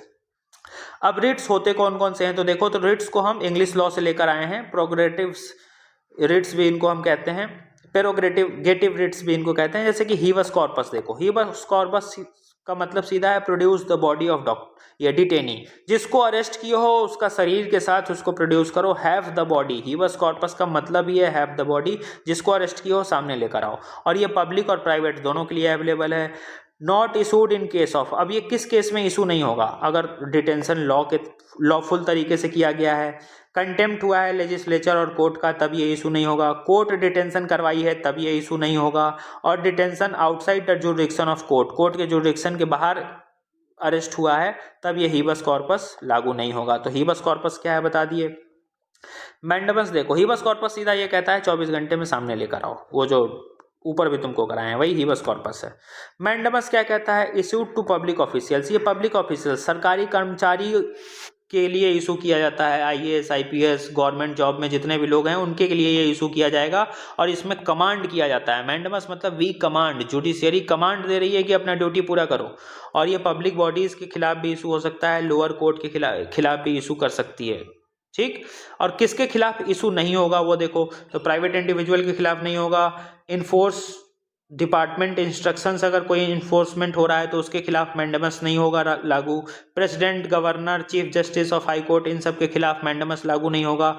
डिस्क्रिशनरी ड्यूटीज अगर है या फिर कोई कॉन्ट्रैक्चुअल ऑब्लिगेशन है तो उस केस में मैंडेमस लागू नहीं होगा। ठीक, क्वो वारंटो देखो, क्वो वारंटो में सीधा जुडिशियरी पूछता है कि बाई व्हाट अथॉरिटी, तुम किस अथॉरिटी से यहाँ पे बैठे हो, ठीक है। तो वो इसमें इंक्वायरी कर सकता है, लीगलिटी चेक कर सकता है कि जो पर्सन क्लेम कर रहा है पब्लिक ऑफिस में बैठने का वो सही है कि नहीं। जैसे कि आजकल क्लेम हो रहा है ना, पूजा केलकर, तो वो क्लेम कर रही है ना कि हम तो फेयर सेलेक्टेड हैं यूपीएससी से, लेकिन जुडिशियरी पूछ रही है ना कि किस अथॉरिटी से सेलेक्टेड हो, हम तुम्हारी लीगलिटी वगैरह सब चेक करेंगे, तो चेक कर रही है। Cannot be issued to ministerial office और प्राइवेट ऑफिस, तो मिनिस्टीरियल ऑफिस और प्राइवेट ऑफिस पे ये इशू नहीं हो सकता है। Can be sought by any interested person, कोई भी इंसान इसको क्वो वारंटो को इशू कराने के लिए कोर्ट जा सकता है। 32 से सुप्रीम कोर्ट और 226 से हाई कोर्ट, कोई भी इंसान जा सकता है। सरसुरारी देखो, पहले प्रोहिबिशन देख लो, चौथा ये है ना, तो ये हायर कोर्ट इशू करता है लोअर कोर्ट के लिए, सुप्रीम कोर्ट हाई कोर्ट के लिए कर सकता है, हाई कोर्ट सबऑर्डिनेट कोर्ट के लिए कर सकता है, ताकि वो अपना जुरिडिक्शन को प्रिवेंट करे। कभी कभी कोर्ट अपने जुरिडिक्शन का रीच को एक्सटेंड कर देता है, मतलब उनकी जुरिडिक्शन एरिया थोड़ी सी है वो थोड़ा सा बढ़ा दिए, तब वो प्रोहिबिशन लागू किया जाता है कि आपको प्रोहिबिट किया जा रहा है, आप रुक जाइए। ये कोर्ट के लिए इशू होता है, ध्यान रखना। Can only be issued against judicial and quasi judicial bodies, ध्यान रखना। पांचवा देखो सरसुरारी, ये भी हायर कोर्ट लोअर कोर्ट के लिए इशू करता है। इसमें या तो प्रिवेंट करेगा काम करने से कोर्ट को कि आप इस पे फैसला ना दीजिए, या फिर उसके रिव्यू के लिए उसके रिव्यू को डिसीजन के लिए मंगवा लेगा। साथ ही साथ can also be issued against administrative authorities, तो ये एडमिनिस्ट्रेटिव ऑथोरिटीज के लिए भी इशू किया जा सकता है, लेकिन प्रोहिबिशन सिर्फ जुडिशियरी के लिए इशू होगा, ध्यान रखना। ये 5 रेट्स करा दिए। अब आखिरी आर्टिकल जो 31A छूट गया था वो देख लो। 31A सिंपली कहता है कि 5 कैटेगरी के लॉ हैं जिनको हम रोकते हैं चैलेंज होने से कि फंडामेंटल राइट का आर्टिकल 14 और 19 वायलेट हो रहा है। मतलब ये जो 5 लॉ है ना, acquisition of state, management of property, amalgamation of corporations, extinguishment of rights of share holders of corporation और एक्सटिंग्विशमेंट ऑफ माइनिंग लीज, ये 5 ऐसे लॉ हैं, 5 कैटेगरी के लॉ ऐसे हैं, इनमें अगर कोई लॉ सरकार बना रही है ना और अगर 14 और 19 रिस्ट्रिक्ट हो रहा है तो ये अलाउड है, ऐसा कहता है। लेकिन इसी के बाद 39B आ गया। 39B में 9th शेड्यूल डाल दिया गया। 9th शेड्यूल में जो भी लॉ डाल दिया जाता था उसके लिए जुडिशियल रिव्यू अवेलेबल नहीं था, याद है ना। लेकिन फिर फाइनली IR सिहोलो केस आता है और IR सिहोलो केस ने कह दिया कि नहीं भैया, जुडिशियल रिव्यू तो सब पे लागू होगा। तुमको ध्यान में आ रहा होगा कि नहीं केशवानंद भारती केस से ही हुआ था, तो केशवानंद भारती केस से ही हुआ था, लेकिन अल्टीमेटली पूरी तरीके से जुडिशियल रिव्यू IR सिहोलो केस से मिला था। बेसिक स्ट्रक्चर डॉक्ट्रिन कराएंगे तो इस पॉइंट को डिटेल में हम कराएंगे।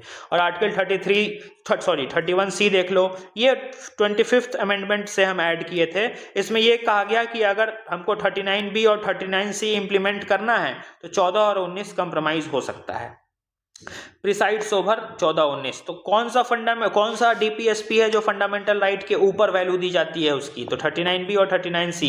39B और C अगर सरकार को इंप्लीमेंट करना है तो 14 और 19 थोड़े टाइम के लिए कॉम्प्रोमाइज हो सकता है, आप कोर्ट जाकर चिल्ला नहीं सकते हैं। क्यों? क्योंकि 39BC में है इक्वल डिस्ट्रीब्यूशन ऑफ वेल्थ, और वेल्थ का इक्वल डिस्ट्रीब्यूशन के लिए जिसके पास वेल्थ जमा है उससे वेल्थ लेंगे ना, तो जब वेल्थ लेंगे तो आप ये नहीं कहिएगा कि मेरे फ्रीडम को, मेरे इक्वलिटी को सरकार छीन रही है, छीन नहीं रही है, वो इक्वल डिस्ट्रीब्यूशन ऑफ वेल्थ कर रही है, ये अलाउड है, इसलिए ये थोड़ा देर के लिए कॉम्प्रोमाइज हो जाएगा, ध्यान रखना।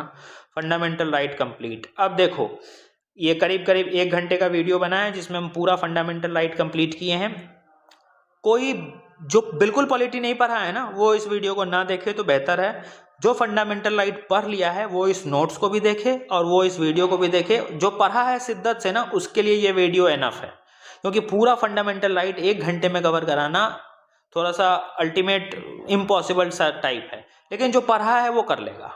और ये नोट्स इस तरीके से बने हैं कि एक बार बस तुमको पढ़ने का देर है, ठीक। बस इस नोट्स में थोड़ा सा एक चीज़ तुमको करना है जो मेरे साइड से थोड़ी गड़बड़ी हुई है कि भैया ये कास्ट मैंने 2 बार लिख दिया है, एक कास्ट को काट कर रेसिडेंस कर लेना। साथ ही है एक थोड़ी सी गड़बड़ी हुई है कि 4 हमको पहले लिखना था, हम 4A 4B पहले लिख दिए हैं। गलत कुछ नहीं लिखा हुआ है, ये डबल वेरीफाइड है, ठीक। चलो टेक केयर, भेज देते हैं नोट्स।